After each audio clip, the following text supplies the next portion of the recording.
2 weeks after I hired the guy, he was in an accident on a client run. The client called me, not him, and suddenly our insurance was exposed. Contract gone inside a month. Trust lost. Welcome to Courier Business Insider. I'm Ray Montoya. That mistake is exactly why today's episode matters. With me are Diana Washington, who will cut through the legal and payroll clutter, and Carlos Rivera, who learned the hard way on the pavement. We're diving into how to hire your first driver without bleeding cash or taking on hidden liability. Glad to be here. From a business standpoint, this is where people try shortcuts and then they pay for it later. We'll keep this practical. Classification, insurance endorsements, payroll setup, and a short onboarding plan you can actually use. I've been there. I started solo, hired my first driver thinking it was a quick win, and learned fast that training and paperwork matter more than I wanted to admit. Real talk, the client notices before you do. Let's get into the big first question. Employee or contractor? What's the practical test for a courier? Diana, give it to us plain. Plain and blunt, control is the core. If you set the schedule, assign routes, require uniforms, or tell someone how to do pickups and deliveries, you're exercising control. That looks like an employee. If they set their own hours, use their own clients, and bid their time independently, that's contractor territory. But couriers rarely fit cleanly into contractor independence. Wait, so when I told a driver to meet at a warehouse at 7 a.m. and handed over the day's route, that was wrong to call them a contractor? Exactly. That's an important distinction. Control equals employee unless you can prove otherwise. Document how you reached that conclusion.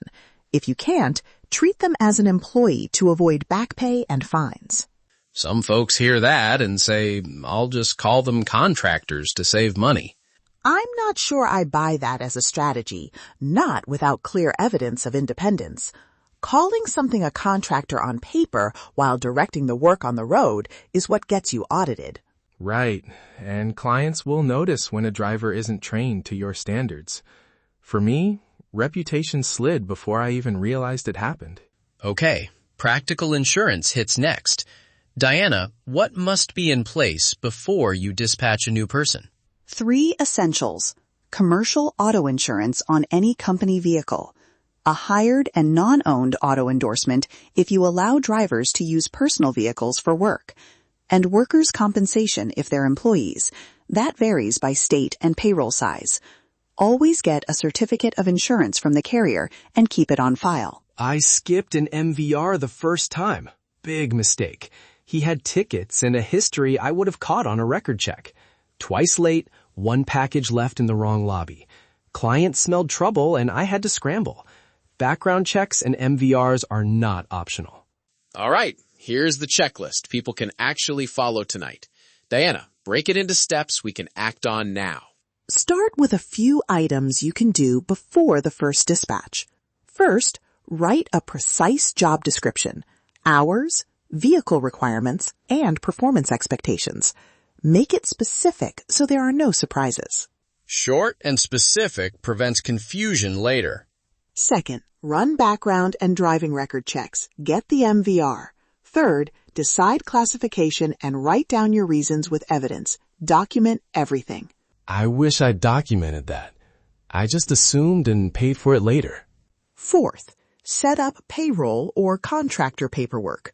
W-9s for contractors, payroll account, and EIN for employees. Fifth, confirm insurance endorsements and collect certificates. Sixth, create a short onboarding checklist for a probationary period.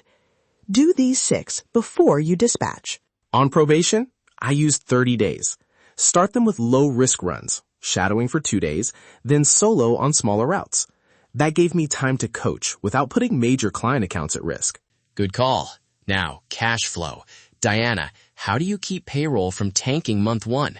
Give people a number or rule of thumb. Model 6 weeks of payroll impact before hiring, wages, payroll taxes, estimated workers' comp, and extra fuel or mileage. Example, if your weekly payroll for that hire is roughly $1,200, Aim to have about $7,200 set aside as your buffer. Start with part-time hours if you need to ramp up load gradually. I had to dip into savings because I didn't model those 6 weeks. If I could rewind, I'd start the driver on fewer hours and ramp their load over 3 weeks so revenue catches up to payroll. KPIs. Keep them simple so you can coach quickly. Carlos, what did you track that mattered? 3 metrics: on-time percentage, damages, and customer feedback. Aim for 95% plus on time and under 1% damages. If someone's on time falls under 90% in the first 30 days, extend training and remove higher risk runs until they improve. Tools to make this easy: a basic timesheet, a mileage log, that one-page driver agreement stating classification and probation, a consent form for background checks, and simple accounting software that handles payroll taxes. Downloadable templates are state-specific. Use the version for your state. Before we close, 3 things to do today that make the biggest difference. Number 1, Draft that one-page job description and probation terms. Keep it specific. Number 2, model 6 weeks of payroll impact and set aside the buffer. If you can't cover it, hold off or hire fewer hours. And number 3, run the MVR and background check on any candidate before they touch a client delivery. No exceptions. One last legal tip. When you classify someone as a contractor, write down why and keep the evidence. That documentation is what protects you if anyone questions the choice later. Grab your state's hire packet at courierbusinessinsider.com. It includes the checklist, sample driver agreement, background consent form, and a 6-week payroll model you can drop your numbers into. Let's get to work. That's a wrap on today's episode of Courier Business Insider. If anything here helped, share it with someone who's about to make their first hire. Every state has its own rules and opportunities. Find your state's complete guide at courierbusinessinsider.com. We'll see you next week. Stay independent.